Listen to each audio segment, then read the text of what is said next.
One thing is for certain. Just because it's tried and true doesn't mean it's working right now. So the big question is this: where can you learn what is working right now? The strategies, the tactics, the psychology, and the exact how-to. How to grow your business. How to blow up your personal brand and supercharge your personal growth. That is the question, and this podcast will give you the answer. My name is Sharran Srivatsaa, and welcome to Business School.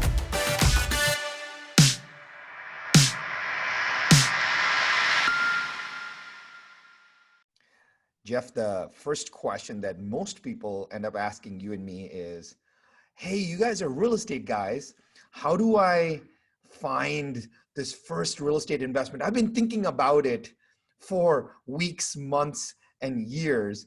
And it's one of those where you're like, well, how much time do you have? Because this is not like going and buying a Louis Vuitton bag. So when someone kind of throws that question at you, where do you start? Where do you start from? Yeah, I think I love to take the example of like if it's a buddy too, and there's just no sales context at all, right? It's just like pure advice. And for most of my sphere too, the question's coming up a lot because I've become a very active investor in the last few years, publicly too, with my social media. And so everyone's like, hey, how do I get into that? And I'm like, the most important question is like, what type of effort do you want to put in, right? Because it's going to be something. If you just want to be a passive investor, there's ways to do that, to put your money to work. But it's really like, what piece of the puzzle do you want? Because I know personally for me, the thought of being a landlord is what actually held me back for like a decade of having a real estate license, but never buying anything for myself. But once I had a partnership that kind of took that off my plate, I suddenly realized, oh, I could have just had property management all along, right? You're right. So I think it's important to get into like, where's your life at right now? Like, how much do you want to learn and be active in the process? And do you want to be a landlord? Do you need cash flow? So I think it's like a sit down around, how does a real estate investment fit into your life and your whole big plan? I call that the lighthouse when I'm coaching and stuff. Yeah. But most people, I think, start from the wrong place, which is like, hey, here's an opportunity. Yeah. I got to grab it or it's going to be gone. And you and I both know there's another one around the corner every 2 seconds. So it's really going deep on how does being a real estate investor even fit into your life and goals and money? Yeah. Is there, so if I were, a friend approached you and they're willing to do anything that you told them, and I love those kind of friends, right? Because I'd be like, hey, go and think about this and make some bullet points. And I actually love those friends. I'd probably say 9 out of 10 would be like, oh, that's cool. And they'll never do anything. But you have the 1 out of 10, they'll say, well, yeah, I have my lighthouse here. Here are my life's goals. I have my 9 to 5. I actually appreciate my life and my job, but I'm never going to be able to make it just by doing what I'm doing right now. So if you have that avatar of a person and that person is willing to kind of, put their thoughts on paper, what is the first thing they should start to kind of put down and note down to give them a little charter? Well, I think it's interesting to think about like, we all have been benefits of having a primary residence and seeing the effect that the equity pay down, right? Paying your own mortgage down rather than paying rent. And also the natural appreciation that, some years it's good, some years it's flat, but overall, if you zoom out, like real estate does well, right? In terms of keeping up with inflation and holding value. So I think really just first, instead of thinking of it some big thing, just conceptualizing what life would look like if you just bought your neighbor's house, right? Like just bought one other property. Yeah. Just really simple. Like you can see it, there it is, like, it, you can look over at it, not saying act on that, but as just a simple thought experiment, like what if even when you bought your current house, you bought yours and your neighbor's, if that was 10 years ago, and just put a little mental math on that, where you'd be at today. And it starts to make a lot of the little things like, ooh, do I have to learn an equation? Do I have to learn this? Do I have to be a landlord? Start to seem a lot smaller when you realize you might've just missed out on 250 or 300 grand of equity right next door to you, the same time your house has been going up in value. So, I mean, I think committing, like you and I know anything, a lot of people, because the barrier entered can be a little high with the cash needed for your first investment, so it can seem risky. People sit in analysis paralysis for like a decade sometimes. So I think getting in there, whether that's through a partnership or through a smaller deal or just getting your feet wet somehow, is the best way to get started, and not necessarily need your first deal to be a home run, but just to get in there and do a deal, right? Especially if you haven't transacted in a property in a while. Yeah, so I think you nailed the neighbor's house analogy, because a lot of times we, as the only frame of reference that the kind of the average non-investor has, is either the rent that they pay, which is totally cool, and I respect that, or the home that they have, and they're like, well, I'll use simple numbers. Hey, I have a $500,000 home, and for that I put $150,000 down. Well, I don't have $150,000 just lying around to go buy the next property. So there's this kind of entry high watermark there.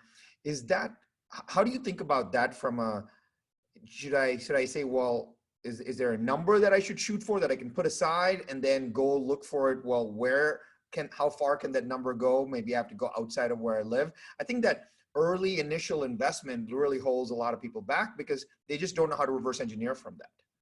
Yeah, getting your first one, and it is a big commitment because it's like pushing a lot of chips into one venture, and if it's your first of anything, it's going to feel risky.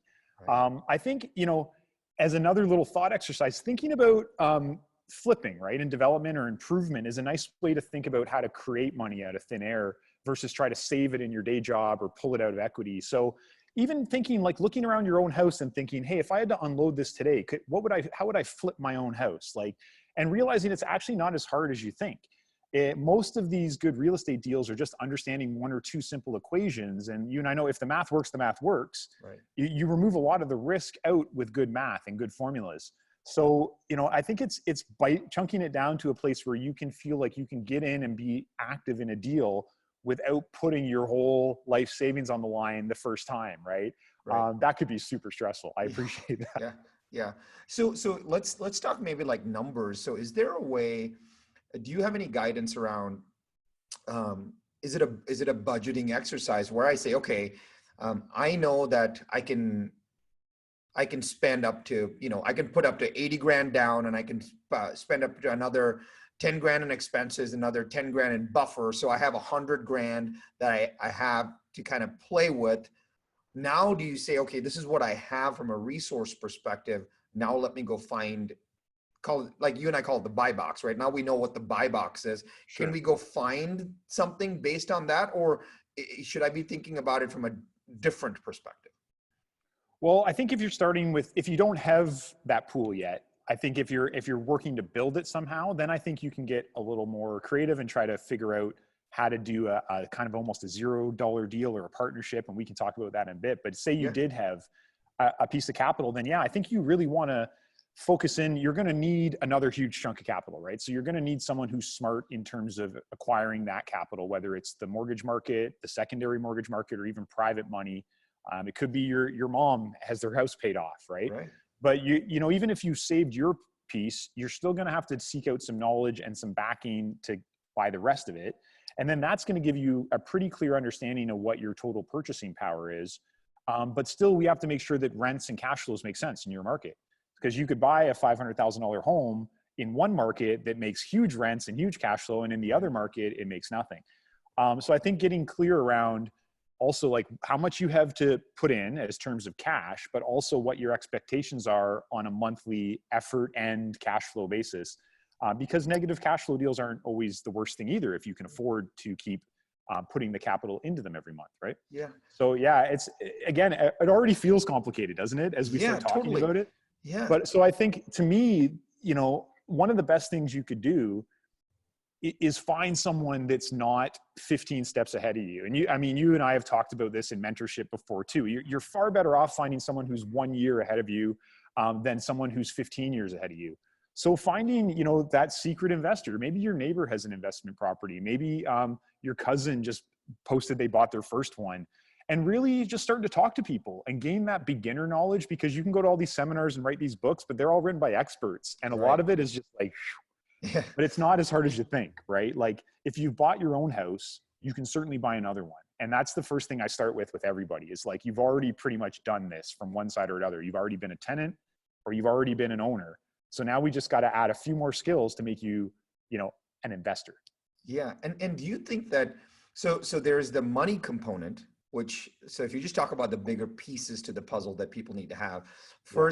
first is the, okay, I'm interested. There's at least a soft commitment necessary. Otherwise we're not going to put any time into going down this path. But then there's the, okay, the first thing kind of that holds people back is, well, what's this money component? And I'd love to kind of in a minute talk about this. There's a lot of zero down stuff. Like I've bought companies with no money down. If you can buy companies with no money down, you can buy anything with no money down, which is pretty amazing. But once even if you have the money locked in, say I have $100,000 to kind of work with, and I use $100,000 just because 100's an easy math number to work with, right? You said the next thing, which is very interesting, which is, all right, how do these market nuances work? And so a $500,000 investment in one market based on what it can fetch from a rent perspective versus $500,000 in another market. Now, am I starting to have to learn kind of market dynamics? Do I have to kind of go do that as an investor? There's a couple things you have to, I guess there's three main things you want to learn about a market. You want to learn affordability today. So like what your dollar buys you in terms of square footage or a unit, and typically a habitable unit will be about the same price across a market, right? Some might be flashier, a little more, but you've got this core price zone where it makes sense. Because if things get out of whack, then rents don't make sense and investors stop buying stuff. So, this stuff seems complicated on the outside, but once you learn it for one market, you can really translate it and kind of apply that knowledge even in cities you've never visited or lived in. So understanding what's there today, and then understanding what market rents are. And again, you might have to go to a different data source. Here, depending on your city, it might be really well organized on a site like Zillow, or it might be all over some digital classified ads in Craigslist. But again, few phone calls to landlords asking what rents are and stuff, and you've got more market research than the average investor has, right? Yeah. And then the third one that really blends into the whole real estate thing is potential future, right? The appreciation or what's happening in that market. Because sometimes that can be the biggest component of what's about to happen, but it's also the most unknown. So you want to know, are cities on the up and up? Are areas on the up and up? Or is there a reason this thing's a deal, right? Is somebody on the way out because they're smarter than you? So I think once you kind of understand those three things, but I'll say from my own perspective, Sharran, and I know you're an analytical type guy too, at the beginning, I can get way too deep into this stuff, right?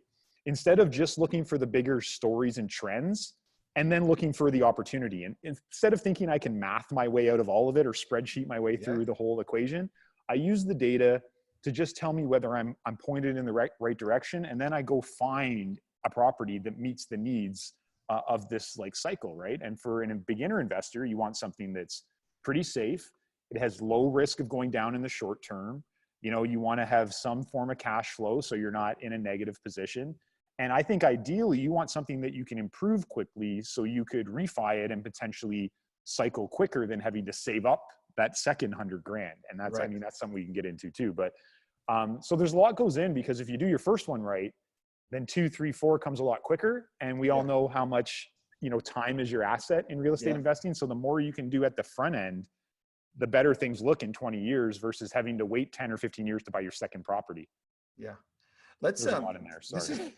This is good. So that's exactly what we should talk about, because the person listening is like, okay, I'm making good income for my family. I have a decent lifestyle. I know that I need to diversify in some way to kind of create a wealth-based asset. I'm willing to put the time and willing to push the chips in, but Sharran, as this first-time investor, don't have the time to learn everything. And even if I do start learning, I don't know when I have enough knowledge here.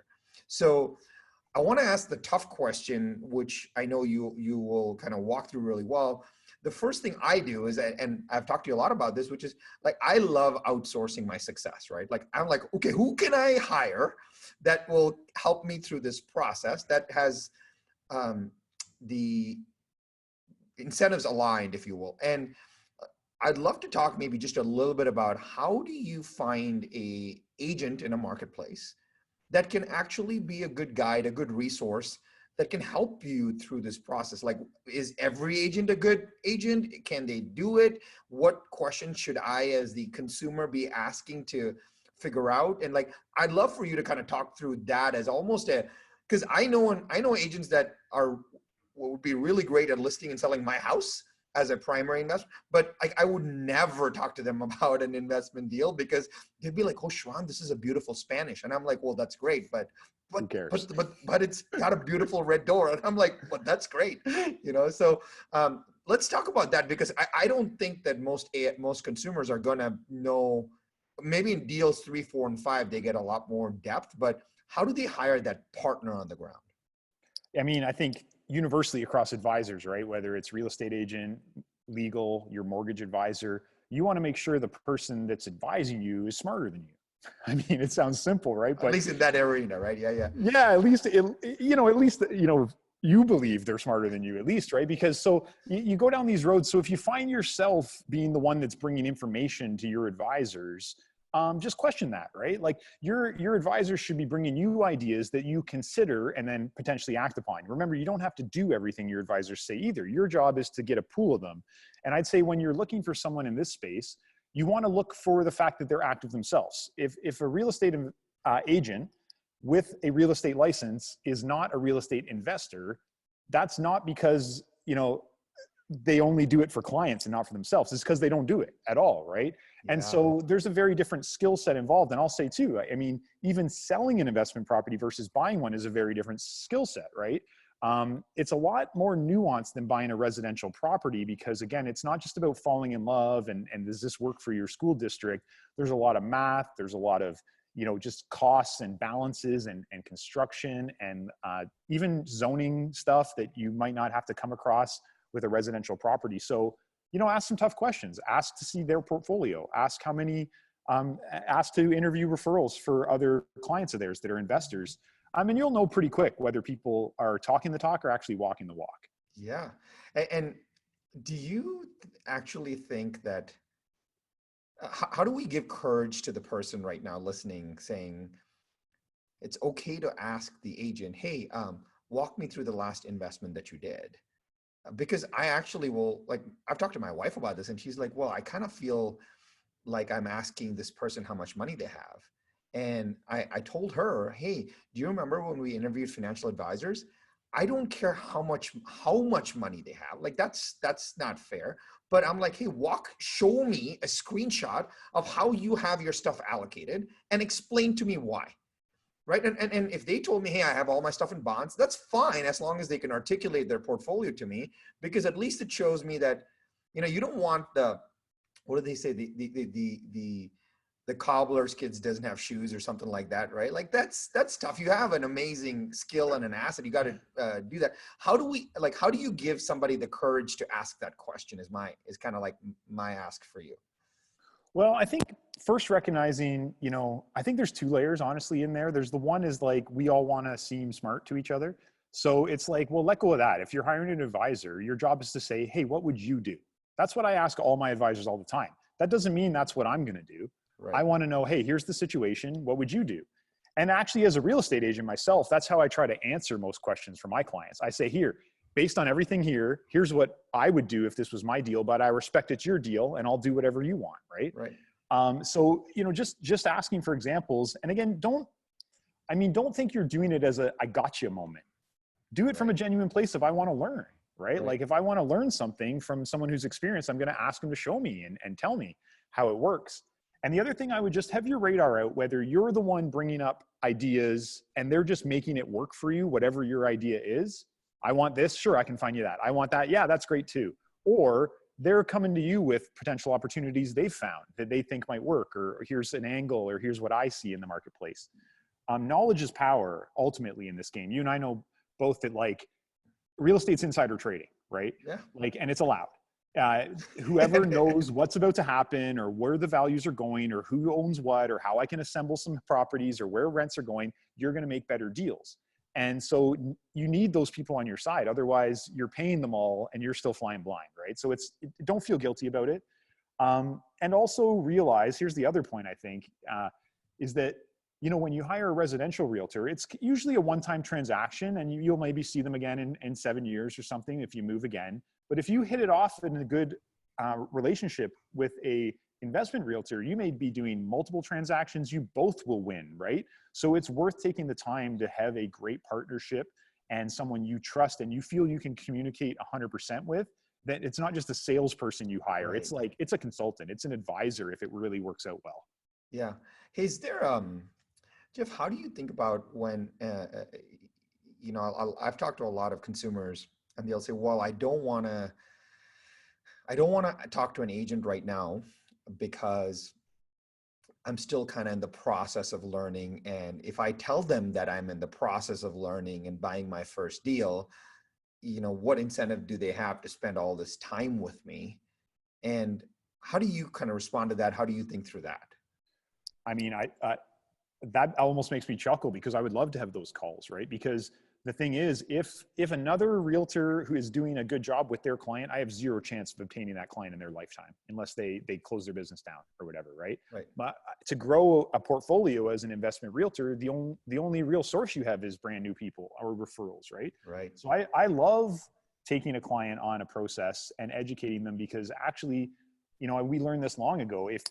If you can help someone make money on their first deal, you are now going to be profiting for life in a relationship, right? Yeah. So I will spend all that time to make sure that first transaction is super comfortable. Yeah. And we're unique in the sense too of being realtors and active investors that sometimes we'll just let people in for a small piece on one of our deals to get a taste. Sure. Yeah. Or we'll just let them borrow or lend us money at a completely safe, secure, guaranteed interest rate, get a taste, feel comfortable, watch from the sidelines. Maybe we'll JV on the next one, and then maybe you'll do one on your own. So to me, a good relationship with any advisor feels fully transparent. And that's the key thing I'm looking for, right? I'm not trying to be sold or convinced by my advisors. I just want pure advice, knowing we're all adults and I don't have to take it. I'm just asking for it, right? Yeah. Yeah. And that's totally. how you should do it too. And don't be, you got to interview people. This is a lot of money at play. And again, we're talking about your investment portfolio. So we're not talking about your hairdresser, although we all need a little haircut nowadays. Yeah. So just to kind of cap this off from a perspective of, especially when you're getting into your first investment deal, when you're buying your first investment, it is your recommendation, and it is mine. I have your thoughts, right? It is your recommendation to say, hey, listen, don't go this gunslinging on your own. Work with an agent to represent you, at least on your first deal, to get all the mechanics. Don't just go try to figure out what's off market.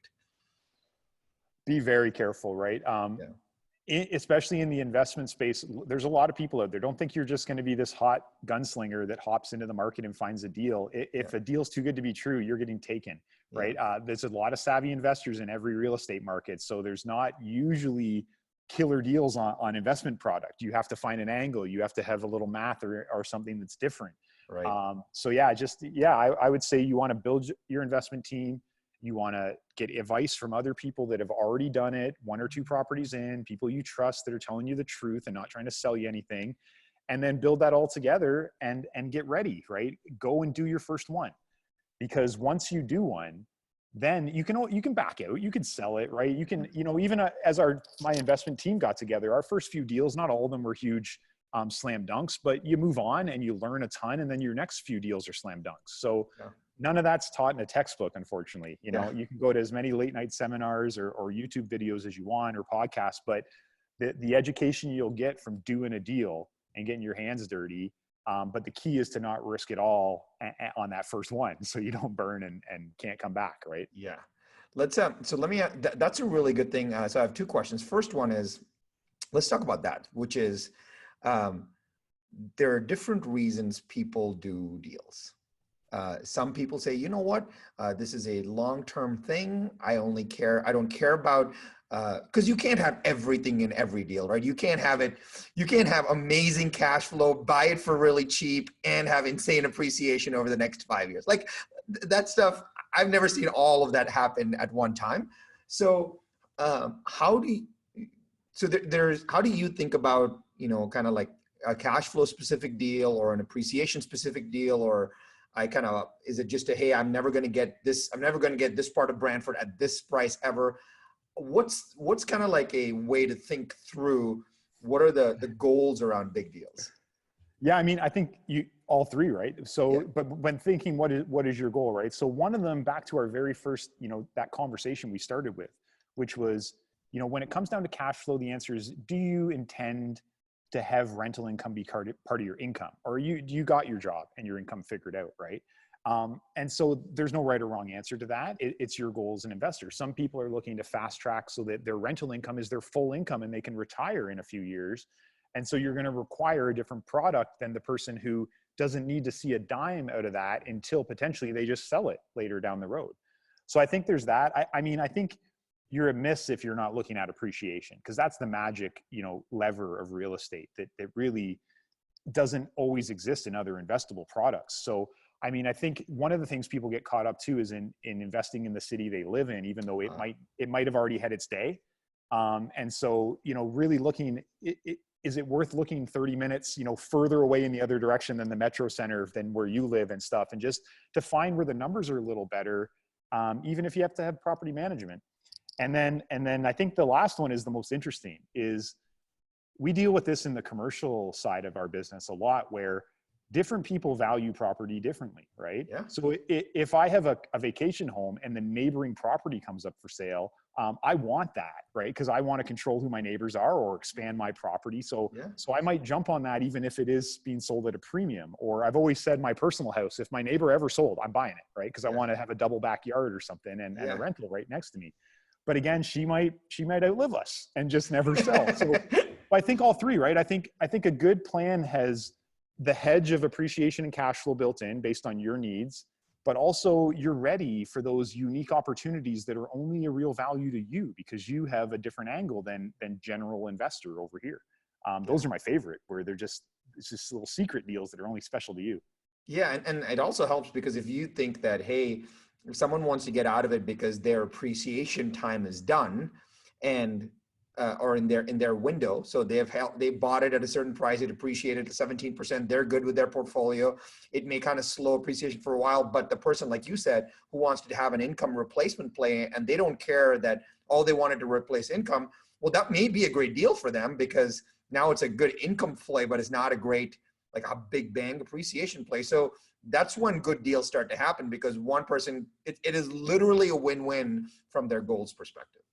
Yeah, the two people's math are different, so they both are happy. And honestly, that's the best thing. Like, I'm not sure what the laws are down there in California or whatever, but up here as a broker, my level of disclosure when I do a personal deal is like ridiculous, right? So I have to tell people what I intend to do, what I think the future value and current value is, and so we only can write win-win-win-win deals. Like, I need the seller to be happy with anything I buy, or else I could find myself in court. So it's exactly that, Sharran. It's finding something where we appreciate value differently, and everyone's happy with the current transaction, but we see the future, no problem, where they don't see it, right? 100%, man. So I wrote down a couple notes here. So the first one is like, okay, you got to have some kind of charter or some kind of like, why am I getting into this? Because it's not like, it's not like just buying 10 shares of Google. There's a lot more at stake, because from a complexity perspective. The second is, well, what does money look like? And I'd love to get into that for a second. What are the chips that I have that I'm willing to put in place? The third is, well, who's my team? Like, what kind of advisors do I have that, because I'm not going to gunsling this on my own.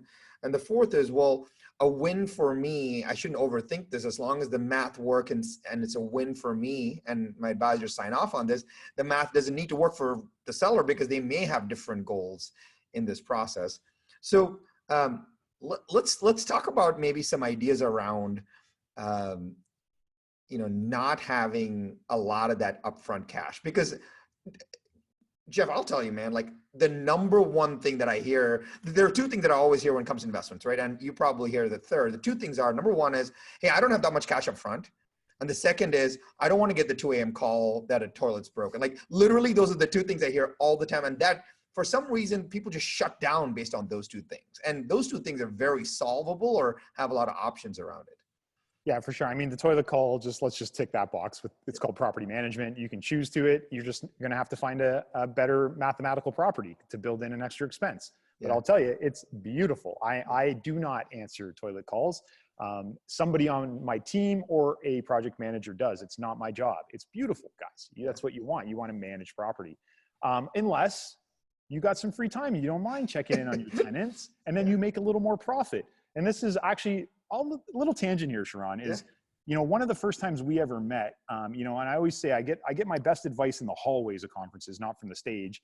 And you probably don't even remember this because you give out so much advice to so many people, but I was bitching about something and you grabbed me in your Sharran way and said, Jeff, you got to stop like complaining this problem exists and declare it will exist forever and then start solving it.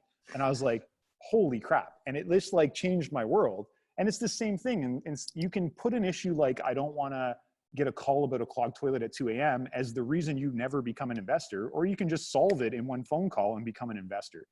So I think that one for sure, that's just like one of those procrastinator excuses. The other one's real, right? Yeah. Not everyone has 100 grand sitting around. Yeah. And also to save 100 grand or 80 or whatever it's going to be for your first investment is tough. So I actually did write down a few little ideas. First of all, if you're listening to this and you are not in the game yet, okay, congrats.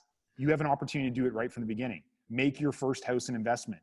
Buy a duplex, buy a fixer-upper, flip it and live in it while you flip in it, right? Instead of doing what I did and buy 2 or 3 family homes and keep upgrading and extending my mortgage payment before I became an investor, think of your very first purchase, even if it's the home you're going to live in, as an investment. Look at it that way, even if you're the rent payer, right? That's number one. Number two, if you have a house, congratulations. The market's been really good in most parts of our countries for the last little while. You probably have 100 grand that you can access. This is how I bought my vacation home. I didn't pull a dime out of my own money. They took the equity of my main house and they put a down payment on a vacation house. Presto, you have 2 homes. Yeah. People don't believe this, but I'm like, it's that easy. People are like, how do you buy a cottage? You just call your banker. They will let you buy one, right? So if you've got there, those are the 2 main ones. And then 3, if you can't save it up, right? You got to get creative. And again, this is the fun part. I'll tell you, my personal investment partnership, it's 4 of us, my partner here at the brokerage and then 2 outside partners. Our team, even though we're well-funded adults, we committed to put $0 into our new venture, right? 0 actual capital. We could loan it in and write it back out. We can do JV deals. We can do seller take-back mortgages. But we've been able to acquire millions of dollars of property already in 1 year. Not millions of equity, right? We owe a lot on it, but without putting a single of our own dollars into that venture, right? So this kind of stuff's available to you. But again, yes, you're going to have to do a little work. You're going to have to talk to some people. You're going to have to find an angle. The last part, this is my favorite. The last part is add value to somebody else's deal, right? Partnerships are a beautiful thing because multiple skills are needed to run a deal. So maybe you're just the person that finds the deal. Maybe you're the one that's in charge of all the construction and actually doing the flip. Maybe you're the property manager, right? But there's other ways to generate this side hustle income so that you then have that nest egg to buy the asset, right? So you can either go creatively trying to buy assets without capital, or you can find creative ways to create capital and then move it over into your nest egg. And I like both approaches. Yeah. I don't think I've told you this. I'll tell you how I bought my first one. Right on. And my partner, who is currently my partner now, is a partner in all my stuff. He's been my mentor for 20 plus years. He told me, he's like, hey, this was when we were running my first startup, and I was an early startup CEO, made no money at that time, at venture money and all of that. And he says, hey, you have some friends who will write a check, don't you? I was like, not really.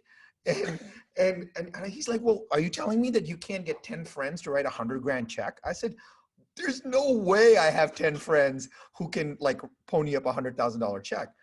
And so I had this idea. I said, well, then he asked me, he's like, well, what do you think they can write? I said, well, maybe every 60, 90 days, if they had the right deal, they could probably peel off 10 grand. He goes, okay, how would you make that work? And this is how I put it together, Jeff. We created a pledge fund. So it was 10 people at 100 grand each. That's what they pledged. And me, 0, no money in, right? And so I wrote in a 10% profit share for me, but I did all the work. So I put 0 money in the deal. I got 10 people to pledge $100,000, but only 10 grand was due at the signing as the buy-in. And I could never ask for more, never call more than $10,000 in a 90-day period. That's essentially, that was the entire plan, right? So right at signing of these documents, I got 100 grand. like right then, because 10 people wrote me a $10,000 check. And then every 90 days, I could call another 100 grand. I still have rental properties from that original portfolio. I bet. and zero money out of my pocket. And it was like a standard LLC agreement. They were all members. Whenever they contributed capital, I didn't have to write a big fund or anything like that. These were my 10 friends. Yes, we lost money a couple times on properties, but net, sure. They were like, dude, I'm in. I still haven't even called all the capital yet. I have guys in that fund who still owe me money, but we've recycled, refied. It's been 18 years. And that original LLC, like it still pays me, which is amazing. And I get 10% of all the profits after their slug is paid, which is awesome. So they are like, hey, I only have to come out of pocket 10K because I don't have the 100 grand. And now we're all on a WhatsApp thread and we get to give each other crap about everything, which is amazing. So we all friends invested together. And I never thought that would have ever been possible. So you can also raise a little pledge fund, because you probably have friends that may not be able to write a $100,000 check, but they could write a $10,000 check. And I still remember, Jeff, there was 2 of them, 2 out of the 10 committed from their IRAs.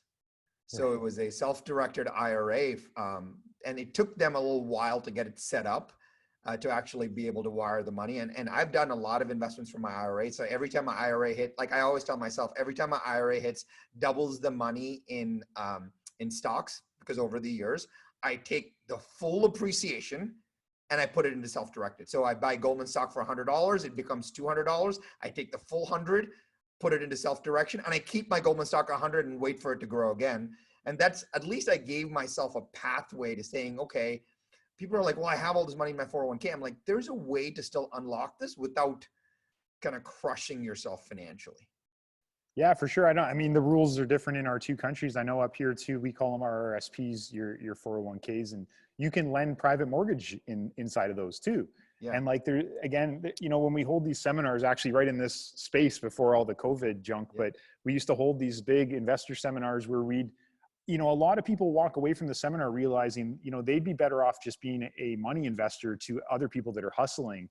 And then you realize that about half the room is that, and the other half of the room is construction people. You're like, holy geez, we have to be the connector. And I'll say, that story you told is really good because it shows people, what is possible. But the honest truth is that you had the ability to conceptualize the whole deal, and everyone had the trust and faith in you, right? So if this is something you're going to go down, you have to build that, right? You can't approach your friends and say, hey, I've got this wild idea, it might work. You got to be like, here's the exact business plan. This is why I know it's a no-brainer. Right. Here's our advisors. Yeah. And then everyone's excited about it because everyone wants to do this, right? Right. Everyone wants to see their hard-earned money become, passive money or fun, investment, and buying long-term stocks for most people isn't that exciting, mutual funds and stuff.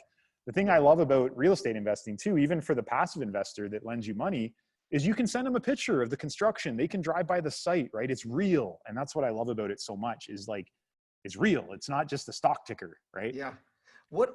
So Jeff, what happens, let's talk about the financing piece. Cause I think a lot of people kind of are like, okay, hey, I think a lot of it is just unfamiliarity because they've done a loan on their personal residence based on their personal assets and all of that. And literally they've never talked to a mortgage banker since then. And what would you suggest so let's say we'll use the same $100,000 number. I am willing to put $100,000 into a potential investment. Generally it's roughly 25% for easy math, right? So let's say it's a $400,000 buy. What should I do next? Like, do I talk to an agent first? Do I talk to a banker first? Like, what is the steps on, like, what are the first few dominoes I need to knock off to like start to get in the game? Yeah, I mean, I think assembling your team and doing your research through that team is really key. And so who the first piece is, I guess, is kind of up to who do you trust the most. So, a great mortgage broker in the investment state will probably lead you to a realtor and lead you to an accountant in mortgage. So I'd really be looking again to find advice from someone and trust that already has gone through a property and try to tap into their advisor network or do a deal with them, right? But in terms of coming down to the money, I think that's really important too. Like we zoned in on, you know, having an experienced real estate agent, but it might even be more important to have an experienced money person, right? Because a lot of us, you know, if we're talking about primary residence, there's an entire market for that. And that's the market we're mostly used to, this A lending, bank money, you know, very kind of low rate, secure. And so sometimes when we first get started in investing and you realize you call that same person and you don't qualify for anything Right. based on your income and to hold another property or whatever, and then you think that's a no and you just finish. And you don't realize that that's like step 1 of 15 in the mortgage market, that there is money. If you have a deal to do, someone will give you the money. It's just now does the math work with that person's money, right? Right. So I would, the nicest thing is to have a broker that understands all of those tranches of money and can walk you through them and only doesn't go after banks or secondary lenders or private money. The perfect mortgage broker has their own money, right? Or they have all their arm's length investors that go through them and write private mortgages. That's the best. Yeah. So again, getting tapped into that little network where people actually do this stuff. It's not you teaching your advisors. That's the key. Yeah. How does somebody, I at least understand as a consumer that I can literally go to pick a market nearby, Laguna, Irvine, California, and I can say realtors in Irvine, and I can actually search and find realtors in Irvine. I can maybe look at I can do some research and figure out what they have, don't have, experience, etc. How do I find a kind of a mortgage broker contact? Well, I mean, I think you could start doing it like a job application that way if you want. I'd actually propose an alternative path that might be more fun, is that you're probably better off trying to find a support group for investors, a meetup, a Facebook group, right, of other local investors. Everybody's alone, right? All small investors are alone. Nobody went to school for this. So you'll find these incredible online communities, or like I said, we hold these big, like 40 people here and they all network and get to know each other, or join a Facebook group, or, you know, there's lots of little coaching environments too that you can go to seminars and, you know, sure, there's a cost to entry, but just like going to real estate seminars, Sharran, it's about networking in that room and building your Rolodex and having people to call. So I would say if you can actually find other active investors first, then finding good advisors is going to be easy. It's also like you find this thing, like once you actually get into owning a few properties, you realize there's these like universal tenant blacklists and stuff, right? That as a beginner investor, you don't know anything about, but then you realize, oh, I can be part of this group where we all kind of help each other because like you said, it's not that competitive, right? Everyone's out there just buying 1 or 2 of these things. It's not like you're up against some, you know, fund in the marketplace. So it's a very collaborative thing. Once you meet some other local investors, it can be the gateway to really accelerating your success. Dude, I'm so glad that you brought that up because if I were like, I before I got on with you today, I was like, okay, what would I do knowing what I know now, which is a great question. I love kind of even putting ourselves in that situation, right? Knowing what I know now, what would I do if I was just starting? And like literally that would be the first thing that I would do is I would just do research on, hey, what are the communities out there that are supporting this game, right? And it may be local meetups, it may be, hey, you know, Orange County investing, it could just be, you know, starting to like download Bigger Pockets and just getting familiar with vocabulary. I think there's I always make I'll use a very simple social media analogy to this, right? I actually have people across the board, across age groups will tell me, well, I've never been on Instagram. Instagram's really hard. It's really complicated. And I go, well, here's the analogy. The analogy is you drive a car every day.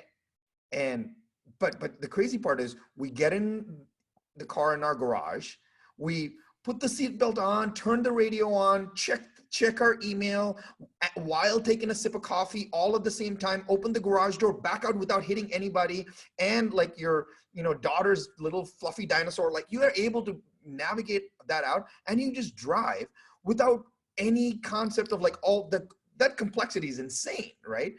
But then you fly to Toronto to meet Jeff, and then you get a rental car and you're like, I don't even know how to back out of the stall because you don't know where the lever is, where the gear is, whatever, but you know how to drive. And so it's not that you just are unfamiliar with the dials and the buttons. You just for a few minutes, right? And so a lot of times I just say it's all about like drawing boxes and pushing buttons. Like just which box goes where, how does each box go, and what buttons can you push more? And the familiarity drives insane confidence. And so if I can just get familiar with someone saying, hey, here's the, ARV on this property, or here's the, cost of capital for this, or here's the down payment for this, or here's the buy box for this, or here's the ROI on this, or here's the cash on cash return on this. If I start throwing out terms, you're not like, oh my gosh, now I'm in term, overwhelmed. So the groups and like just a couple of podcasts or video shows, just I think gives you insane familiarity. So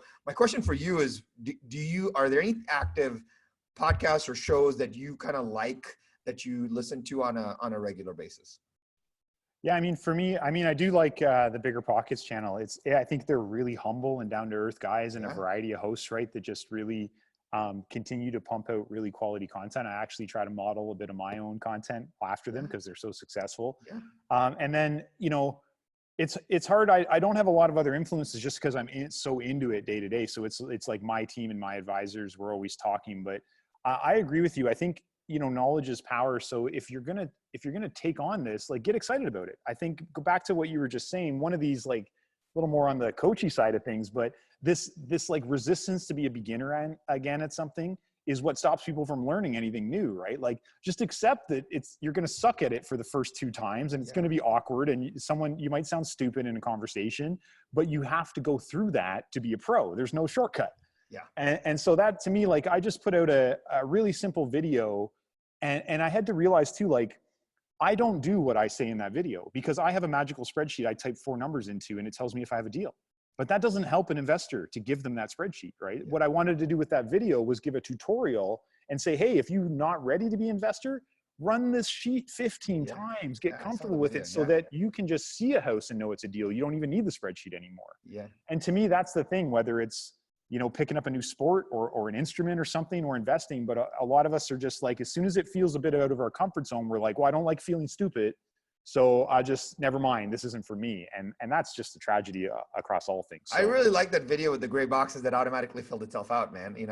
That was awesome. And I will link up the video for people to get that. And if you're driving, it'll be on Jeff Thibodeau's channel on YouTube as well, but I'll make sure to link it up. So Jeff, I had a whole slew of questions to ask you. Maybe that becomes episode 2 right here that we can record. But before we kind of wrap this up, knowing what you know now, if you could kind of say, hey, if I have a little bit of advice and perspective to give to Jeff 10 years ago, what is that advice and perspective?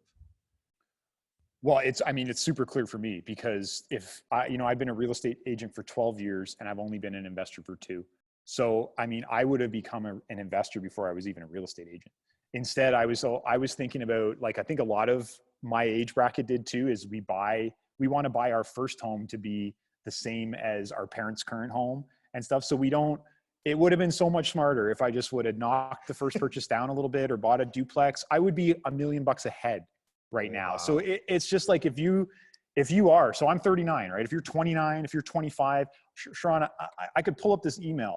One of my old kids' babysitters, she's now 21. She just literally emailed today and said, I'm thinking about buying a rundown house near the university to renovate and rent to students. I was like, so amazing. Incredible.